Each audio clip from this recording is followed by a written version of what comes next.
What's going on, people? This is Ray Austin, co-founder, commissioner of the FCF, and former Chicago Bear, right here on the Game Plan. Ray Austin, welcome to the Game Plan. It's great to have you on. Man, I appreciate you guys, man. I'm glad to be here.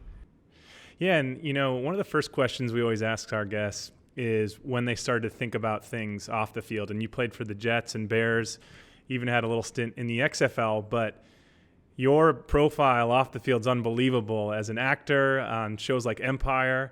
And the thing that we're most excited to talk to you about, which is something 7 years in the making. And now here you are. I think I saw you posted about 16 days away from the launch of the Fan-Controlled Football League. So tell us a little bit about your journey from professional football player to now commissioner of the FCFL. Oh, wow. How long we got? You said what, 45 minutes? No, but it started in Chicago. I stayed in Chicago because, Chicago is just a great city.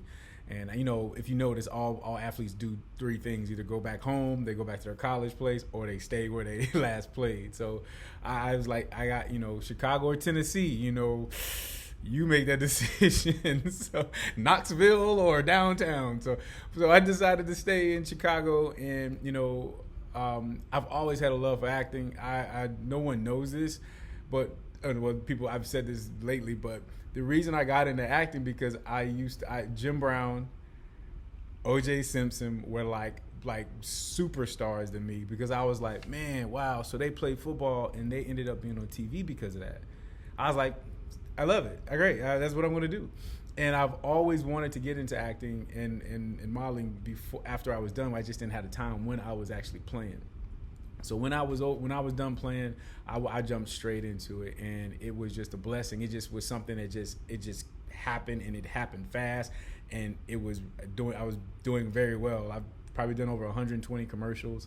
I've been on probably 24 shows. I've probably modeled for probably the top 100 brands in the world.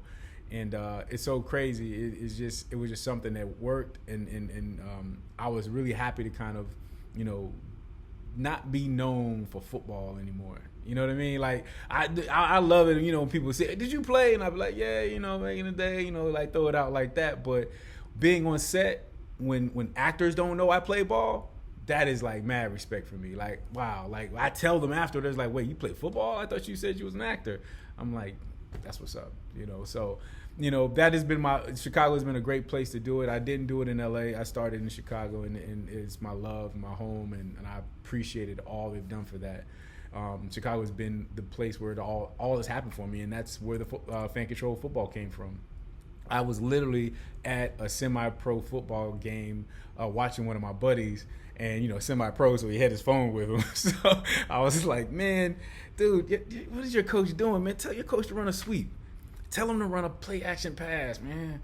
And I had to go talk to the team after the game, and so I'm just saying, like, you know what? Hey, coach, let me get your phone number, man. Let me get your phone number, coach. You guys mind running some plays for me? I was like, I went right back up in the stands, because I had to visualize it that way. I was like, all right, if I'm in the stands, how would I do this? And I just text them, run a sweep, run cover 2. And when it happened, I went like this, thank you. I just got in the car and just drove off. Got to the house like, oh my goodness, I think I got something here. And I had no idea what I was doing. And I just started to learn the business of like applications, and somebody helped me build a beta test app, and basically all they did was send 4 pictures in 10 seconds. Every 10 seconds, 4 different pictures came up. And I tested it out, and it worked. And I was like, oh my gosh, I have no money to do this. This is amazing. And ran into one of my partners, Tony Parrish, defensive back, played at Washington, was a heck of a DB in Chicago. And the reason I couldn't play that much because he was in front of me. But he said, man, I love your idea, but I got a guy that you might want to meet. And I was like, okay. He was like, he's working on the same thing. And I was like, oh, snap. Then I got nervous, like, oh man, somebody's working on this. What's going on? Okay, who is this guy? What does he do? And he's like, man, why don't you just go meet him? I talked to him on the phone and flew up and was like, met Sohrab Faroudi, the CEO. And he sat down with someone else he didn't know that came up with the same idea, but in baseball. And he came up with his background is in SEO, and so he was like, man, I'm gonna create a website and see if fans want to buy a baseball team. And so and then Sorab's best friend was a huge gamer. I mean, just that is his craft. And so we're all sitting there, like the four of us that never knew each other. Like, let's see, we got a football player, SEO, CEO. Let's do it. And that's literally how that happened. And 7 years later, we're sitting 16 days away from that dream coming apart. That is a fantastic story, Ray, and I love that idea that ideas don't happen in a vacuum, right? Like everybody's seeing the same thing, whether they're coming from the gaming side, they're coming from the football side. Yeah. But then the fact that you can bring that enthusiasm together and build it into something, I think is really special. And the biggest thing was like, people gotta understand, we've worked together for 7 years, didn't even know each other. Like that is really the backbone of our business. Fans controlling something together. Like we've proven it out with 4 people who never knew each other, but all 4 people had different, perspectives of sports, entertainment, gaming, business, and all being able to throw that on the table and go, yo, here we go. Like, you know what I mean? And not even that. I mean, because if you want, I tell my players, man, if you want to really do something big, you can't do it by yourself. There's no way. If you're going to do something big, you have to have a team. You got to have a team of people. You got to have a team of people that knows how to do that. He knows how to do that. He knows how to do that. Because if it's in the network, you ain't got to pay for it. That's right. Yeah, one of the things before we hop into just talking about the Fan Control Football League and the journey and the launch, you mentioned something about the idea of identity. And I think we hear this from a lot of different athletes that we've had on the show over the last year, is that decoupling your identity from the sport that you play, from the thing that you pursue for excellence, and that you've been doing, since you were in kindergarten, right? Maybe whenever you started playing, becomes a really, really hard thing. And as you mentioned, for you, that was something you consciously tried to separate from. Yeah. And now here you are back in the football world in a different way. I know, right? So talk to us about that idea of identity and maybe what that journey was like for you to walk away from that identity. Man, that was hard, man. I'm like, I bet you every football player you've had on this show probably said to you, I couldn't watch football on TV for like months or years. Like I couldn't go into an Applebee's after church. Couldn't. I can't do it. Nope, can't do it. My boys are playing. My guy, I know him. I was with him yesterday. Like you don't want to see that. That burns. That hurt. I always tell guys, man, football is like that ex-girlfriend, man. She's the one you love her, but you can't stand her. If you saw her, you'd be like, boy, that's what football do to you. Everybody breaks up with football. Football don't break up. Everybody gets broken up from football. That's just how it is. And you're left. You've given so much to the game, because for so long since you were young, the game all it does is take from you. It takes your life, your family, your body, your mental, and people don't realize that you have to put so much into it just to be in the NFL. And so what happens is when it's over, man, you're like, you've had all this passion and now you don't know where to put it. And that's where people just start to just kind of just dissolve, And for me, I was just like, man, nah, I always had that, I don't want to keep using that word, but that more than an athlete in my system. And I never wanted to be known for just being a football player, man. That was my chip. Like, nah, don't put me in that box, man. I can do more than just tackle. Like, if this is all you think I am, then you sadly mistaken. And I think I've always had that, mentality in everything that I do. When people were telling me when I was in high school, man, you ain't gonna go to college, they saw me playing at Tennessee, and then they would tell me I wasn't going to the NFL while they were watching me on TV. Then they would tell me that I would never be an actor until they turned the TV on.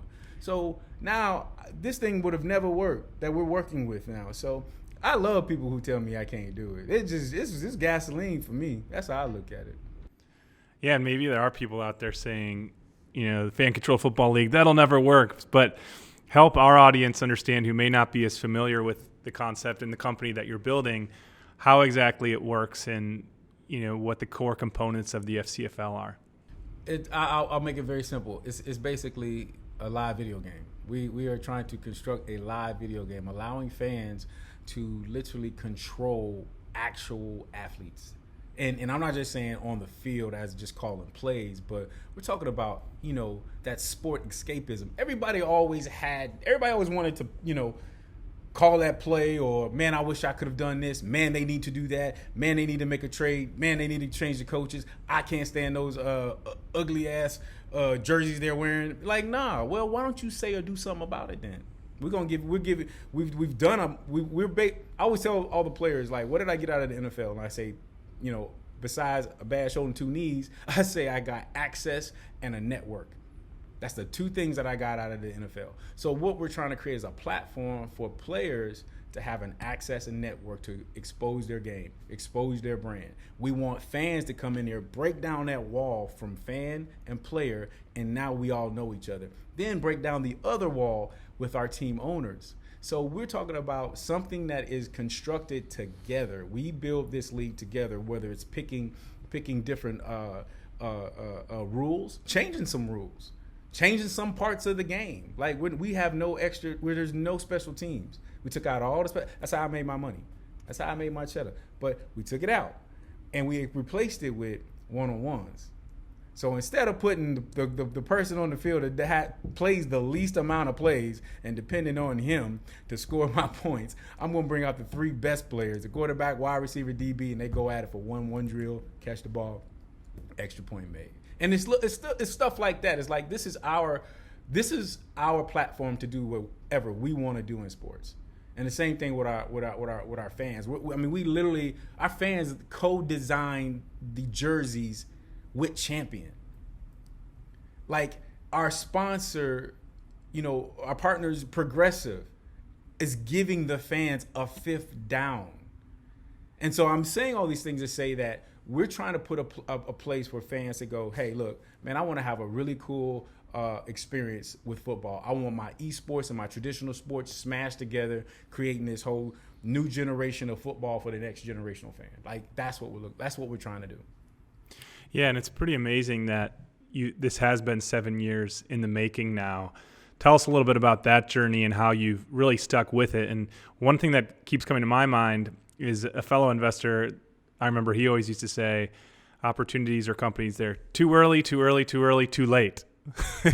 And 7 years ago, maybe you were a little too early, but now with a lot of the other trends we're seeing it, whether it's some of the crazy stuff going on with the stock market right now or the way that social media platforms are operating, like it seems like the perfect moment for fans to come together on something like this. It's so crazy, man. 'Cause I used to be a hurler when I was in high school. I was an All-American hurler. Like, still got some records up there. Go check them out.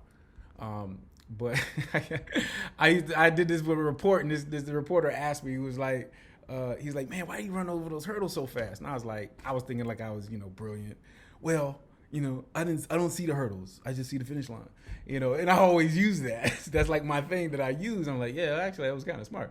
But we've had tremendous hurdles through this thing. And, being able to have that endurance through this thing, all of us to have that endurance through the bad times, and we were too early. Look, I played in the XFL. And the XFL, when the XFL was really the XFL, they were too early. They were just a little too early, and everybody was like, "That's not going to work because it's stupid." And now the way the world, the generation, the Gen X, the fan engaging, the esports, the twitching, all that stuff. Now we're dealing with an audience that understands that.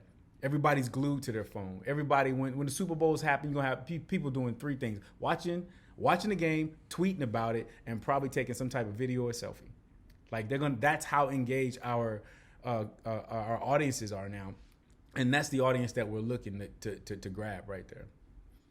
Yeah, from a technology standpoint, when I was looking at the website, it reminded me of, and you guys have Twitch as your exclusive streaming partner. It reminded me of this phenomenon called Twitch Plays Pokemon. I don't know if you ever saw this. Yeah, I remember that. Yep. Yeah, it was basically like a week where, I don't know, 30,000, 50,000 people got together and literally every decision they're making. And to be honest, Ray, it kind of turned into pure chaos. Like, it was insane. You go to bed and these guys are winning, and then you come back and they've, abandoned all the stuff that they had the night before.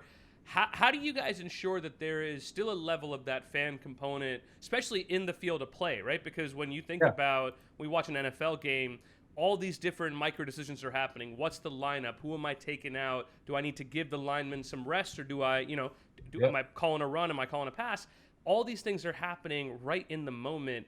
But because in the NFL, they happen with one coach, or they happen with a collection of coaches. Mm-hmm. Now expand that to tens of thousands of people. Yeah. How do you ensure that it doesn't become chaotic? It's going to be chaotic, but it's going to be controlled chaos. That's the whole point of it. We want a little bit of, you got to have a little bit of drama. You can't just be straight in there all the time. But that's, we want to create a place where, look, we're doing three things, literally. We're building a tech company, we're building a media company, and we're building a football league. Like, give us a little slack. Like, come on in here and help us. Instead of sitting over there with your Twitter fingers and telling how awful this is going to be, how about you come in and give us some actual constructive advice and say, hey, why don't you guys do this? Because that's what we're doing. We're literally putting out votes. We sit out, there's 30 of us sit out there and say, man, what can we come up with that fans would like?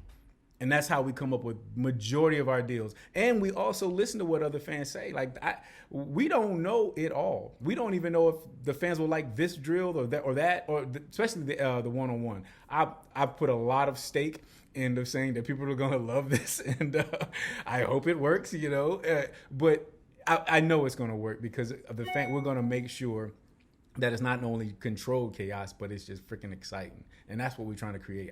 Look, that's what makes reality TV so great, because it's raw, nasty, and nothing. It's just whatever happens on TV. And that's what we're creating. A lot of content in the bubble. We got all of our players in the bubble.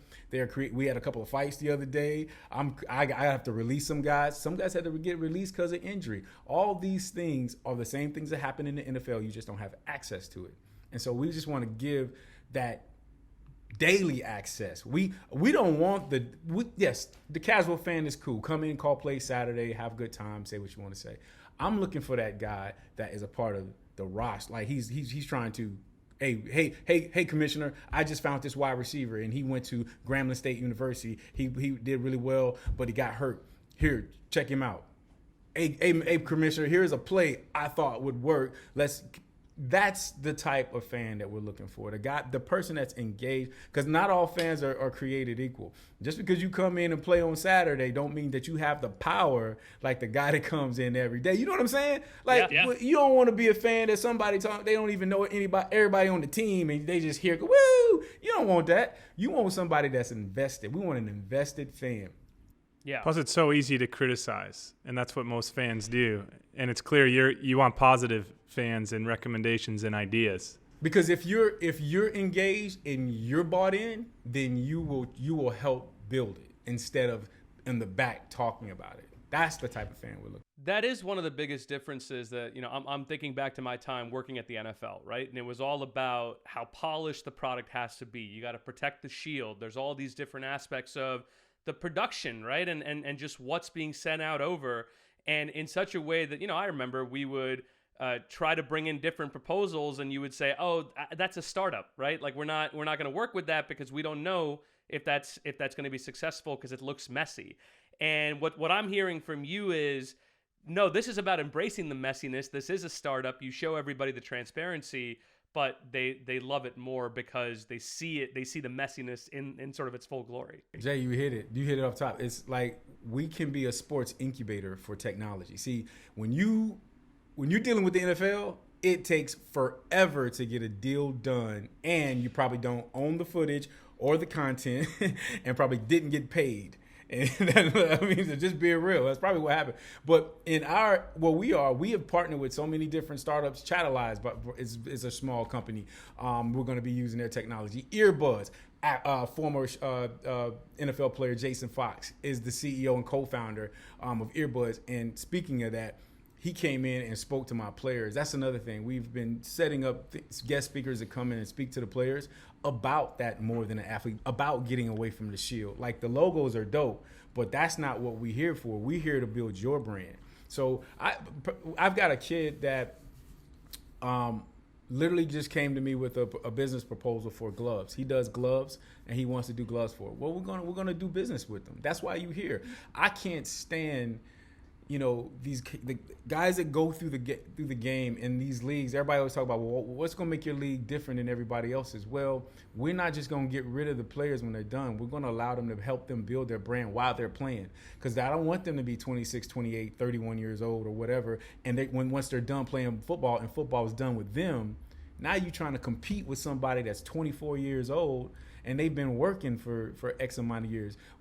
It's hard to get work experience if you're trying to still reach out for that dream. So our plan is, if you're an entrepreneur, if you want to be an actor, I've got casting directors coming in, I got producers coming in to talk about different sides of the business and the industry, so they can get something out of this. We got a spiritual counselor coming in every Sunday, giving us some church. Like, that's what we doing. That's what we creating. We trying to create everything I know that players would have wanted. You know what I mean? Yeah, it's funny. It's almost a little ironic that the fan-controlled football league would actually be enabling players more than other football leagues out there. And it's no secret that superstars are what have driven so much of the growth in the professional leagues, like the NBA, like the NFL. Now, you're not going to necessarily have the same type of superstar in the fan-controlled football league. However, what are you doing to raise the profile of your athletes and really give them a platform, because influence is also different now than it's ever been because of things like social media. And I tell guys all the time that, like I said, I've modeled for hundreds of brands, and I say, you're a walking billboard. You know what I mean? Like, it's cool. I would love for you to wear our jerseys and our stuff, but if you got a brand, why don't you wear it?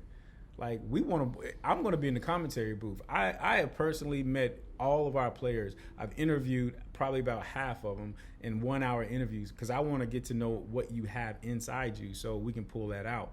My job as the commissioner is not to worry about the football. The football is there. We got great coaches. We got great players, great coaches. That's really, I only, on the sense of a discipline situation, that's the only reason I kind of pop in. But my main goal is to create opportunities for players. So, like, we're going to be working with Champion. Champion is our brand of apparel. So I'm like, well, that's our brand of apparel. Our players should be the models in that stuff. So we've got players that want to be models. They want to get into that. And so putting something like that on your resume. We've got stuff with Progressive. We should do a promo that our players in a Progressive commercial. We've got players that are actors. We've got players that are cooks, and we're opening up those opportunities for content to create whatever we've got shows in the bubble that we're going to create. We just offered up. We're actually going to do a casting, because we're going to cast 3 guys. We need somebody to be our second barber. We have a show that, guys got to get their hair cut, So we got a show in there called Deep Fade, and we're going to have the players come in so the fans can get to know them. And so the fans can really see who they're really drafting every day. And the biggest thing, though, I talk to a lot of the team owners weekly. You'd be surprised, man. Quavo, Marshawn, Richard Sherman, destroying. They have Austin is actually doing, starting to pick up some stuff, but they've started sending me players. Like, that's the brand, because we need a Marshawn Lynch and a Quavo to say this kid is hot. You know what I'm saying? That's when they're open enough to use their platform to give somebody a chance to use their platform. That's when we made it. Take us into some of those early conversations with Quavo and Marshawn Lynch and Richard Sherman as they were getting excited to become a part of the FCFL as owners. Man, I was in Atlanta when we had to shoot Quavo's commercial which was dope. He was getting his hair cut, and I gave him the whole spiel, and he was just like, homie, I got a whole bunch of them. You know how we doing it. I'm gonna be hitting you up immediately. I thought he was playing. Sent me 5 guys like that. Boom, boom, boom, boom. And all the guys he sent were great dudes. We've signed 4 out of the 5 that he signed. One of them, he would just got here yesterday. David Pendle, quarterback for UConn, a mobile guy. He'll probably be one of our top 5, top 6 guys right there. So and Marshawn was so dope. He was like, I got a part of this because I have two brothers that play in the IFL, the Indoor Football League. So I had two of Marshawn's brothers on in the league. Unfortunately, one of them had an injury and he's not going to be able to play. But we already have a Lynch in the league already, which is that's what it's about, man. It's like him using his platform to open up opportunities for his family, and we're going to do the same thing for others. Yeah, so talk to us a little bit about the monetization, because I think for our fans who maybe understand this, the NFL standard monetization starts with the media rights, then maybe it goes into merchandise and jerseys and those sort of sponsorship deals, and then maybe it's what's happening at the club level with ticketing and seats and things like that. In this world, we're still in this, remote world. We're not able to go to live events. What does that do for sort of your structure, and how does that affect your stack in terms of how what the monetization looks like? It's kind of crazy because COVID kind of proved us out in a sense. If you want to, think about it. We've been doing this for 7 years. For the last 5 years, we've been telling people, hey, we're trying to play football without fans. People are like, that's stupid. So, well, hey, here you go. We'll start there. But that's one thing. But we're also able to combine and put everybody, compress the sport. We call it like a league in a box. So if you think about the billions of dollars that the NFL probably spends on marketing all these teams in all these places, we don't have to do that. We're marketing the league together, and all the teams are playing together. So as an investor, you look at the cost of the expenses that we're not accruing, because we're doing that. And we control all of our content. The hotel quote unquote bubble is like a production studio. I was just telling you about D-Fay. We just saw the barbershop that we built in there. We've got a gaming facility that is awesome in there, and we wanted to do our best to try to make it feel like you're not just in camp. You're not in. We're going to do some things for you guys. And so that's that comes with our media there. That's the first place that we want to press with our players, is really start pushing out content. Because this is really kind of almost like a Hard Knocks reality show, and our team owners are like they're judges on The Voice in the bubble, the voice of America's Next Top Talent or whatnot. This is the America's Next Top Talent of sports. Yeah, so as you're going through that process of building, you said a media company, a gaming company, and then a football league, right? Did I get those three right?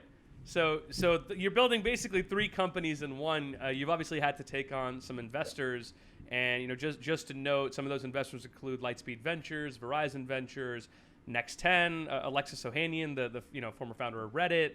So Talk to us a little bit about what fundraising was like for you. Was this your first time going through that whole show? And what did you learn as you went through it? Listen, I told you again. I'm a type of guy that I love challenges. I love to be outside my box and learn, because I think I'm a quick learner. But it was difficult, man. This thing is very difficult for me. The football stuff becomes easy. When they say, man, you got to go do media, you got to go do this, I'm like, all right. To go, what you need? Tell me what you do. The business side of this, especially because it was entrepreneurial, and this is nothing I went to college for. It's been a challenge, and the great thing about I was saying about my partners and people we work with, everybody got a skill. You know what I mean? And then I have to remind myself sometimes, because sometimes we sit at the table and everybody's got a freaking resume. From Chris Bentoya to Andy Dolich to Greg Moore, you know what I'm saying? To Soraf Rudy just sold, our CEO sold his company and made money. And you see all these people with all these great resumes.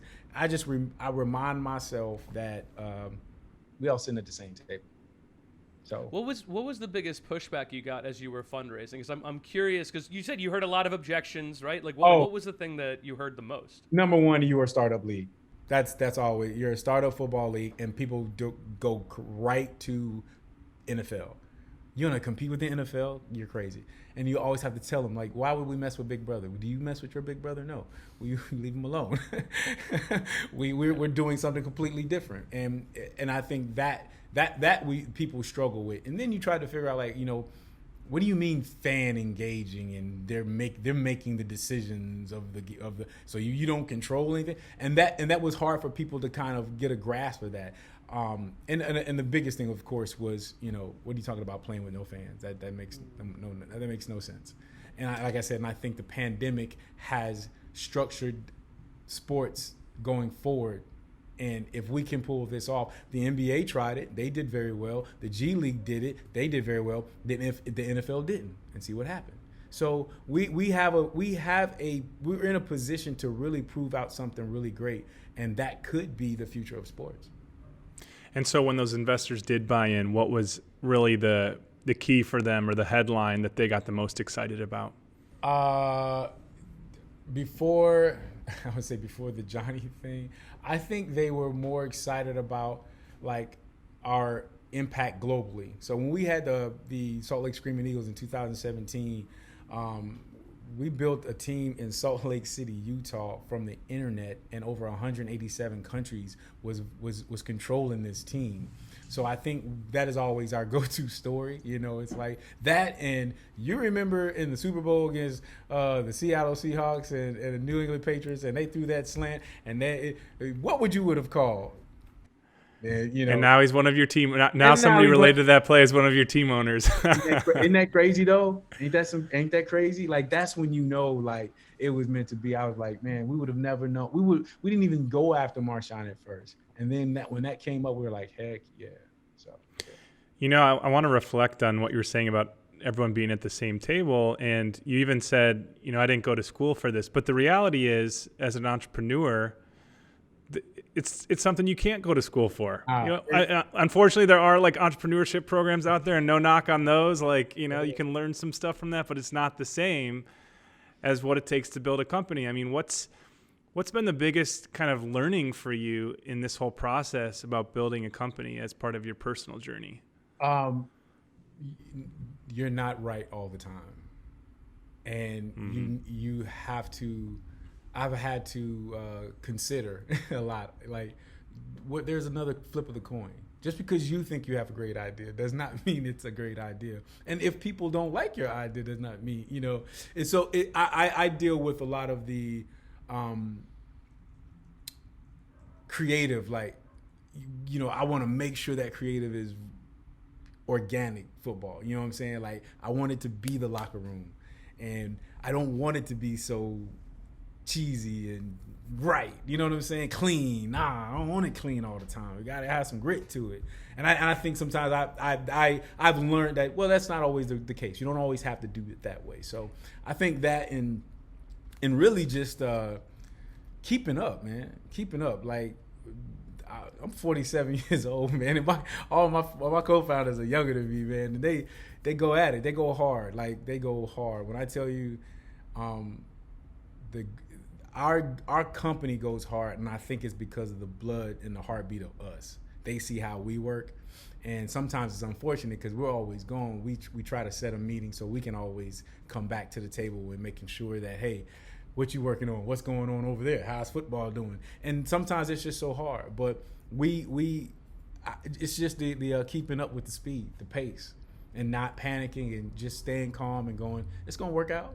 It's going to work out, That's one of the things that I think people don't appreciate enough about, I think, both athletes and entrepreneurs, which is the resilience, right? Like, you're not going to win every game. You're not going to close every deal.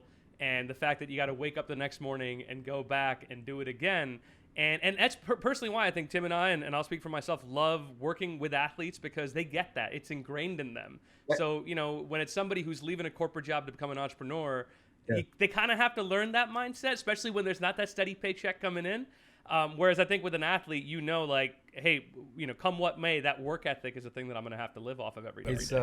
Man, it's ingrained in me, man. Iron sharpens iron I live by that.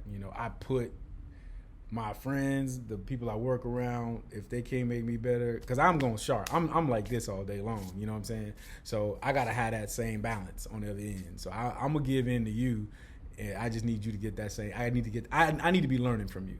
I need to be learning something from you, getting something from you, where I feel a little uncomfortable, because I can go, okay, now I got to go research this, and guess what I just learned? Now I have something tangible. I can go off and show and tell somebody else about. I think that's the biggest thing that I've learned about entrepreneurship. A lot of my friends call me, man, how'd you do this, man? How did you do that? And I'm like, well, when we did the progressive deal, you know, and it feels really good because sometimes you don't even really know what you really know. And then when you hear somebody ask you a question, you really have that tool in your toolbox. You're like, damn, there go that wrench. I ain't even know I had it. And but you go to so many meetings and stuff, and you just kind of you soak it all in. But then once I really get it and I can regurgitate it and I can speak that language, man, it's a wrap, you know. And like I said, I that's all because of the people that are here. You know, we got captains in every position. You know what I'm saying? We ain't got to teach nobody. Everybody's been it and done it. So it's like it's great, man. It's real good.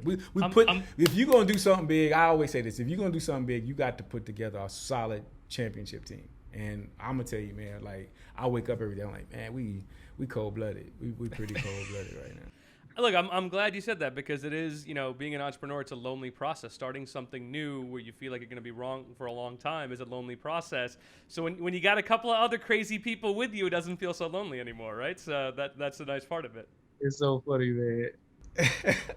Can't tell you how many people, if my phone don't start ringing now, I'm like, hey man, look, if you need anything, you let me know. I want to help you with your dream. I'm like, what happened? What were you 7 years ago when I was the dream? I'm here. The dream is here. Like, dude, what you talking about? Like, it's bananas, but you know, it is what it is, man. I say this to any entrepreneur. To me, what I would always say is, you know, just don't stop walking.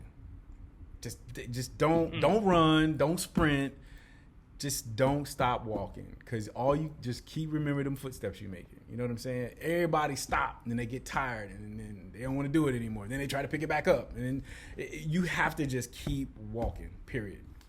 Yeah, I love that. So tell us now. You've been doing this for 7 years. As you look at the next 7 years ahead of you, you know, where does this go? What, you know, are you adding more teams? Does it become a bigger thing? I mean, Jesus, what Jay, is the? Jay, are we going to see you bro. on TV? Come on, Where are we bro. going, right? Come on, bro. I'm trying to get to 16 days from now. You talking about what's the 7 years look like? We'll probably be a fan. Hey, you got to stop looking at the hurdles. You got to start looking at the finish line. We're going to have fan control spaceships, bro. That's what we're going for, man. That's it. Fan control spaceships. Mars and back. We're going to Mars or Jupiter. You decide. There you go. No, but in seriousness, I mean, where does the fan control concept does this expand beyond sports? I mean, what do you think about it? 1,000%. If you think about football is an American sport. Yes, it has fans all over the world, but football is an American sport. I mean, could you imagine something like fan control cricket that you compress that game a little bit? And that's what we kind of want to do, compress the games. Our games are not 3 hours. This generation don't watch 3-hour football games anymore. So our game is a video game. It's a 1 hour clock. So can I do something? Can our audience do something for an hour? Yeah, they can probably do something for an hour. So that's what we're looking to create. Fan control baseball, fan control soccer. Soccer is they have over 3 billion fans. Cricket, 6 billion fans. And just imagine if you had a piece of that. Fan control fighting. Like, we have so many great ideas and so many awesome people, and we're actually aggressively pursuing those same deals. We have the patents on our technology, and we're going to do the same for the rest of them. We want fan control sports, man. That's it. Fan control sports. Fan control paint gunning. You know what I'm saying? You pick your squad, I pick my squad. And it all hits on this thing that Jay and I have actually talked about recently, which is predictability. And I believe that why some interest in traditional sports has waned is because they become too predictable in a crazy way of like, I've watched football, I know what's going to happen. And why esports is on the rise is because it's so unpredictable. And now you're adding in this whole other element of, well, if it's so predictable, then go ahead and predict it and see if, you know, your play that you predict is going to lead your team to success. And this generation is so different now they want to be coached up. I mean, just pretty much what Twitch is somebody coaching everybody to play a game. And if we can get the right audience and the right narrators, people will come back. And our narrators are our micro-influencers, which are our players. You know, that's where they come in, and our team owners. You know, just imagine you being able to chat with Marshawn, you know, probably one of your favorite players, or you get a chance to Quavo drops a link of his new album. just shows you a little piece of it. Like all his fans get to just hear that.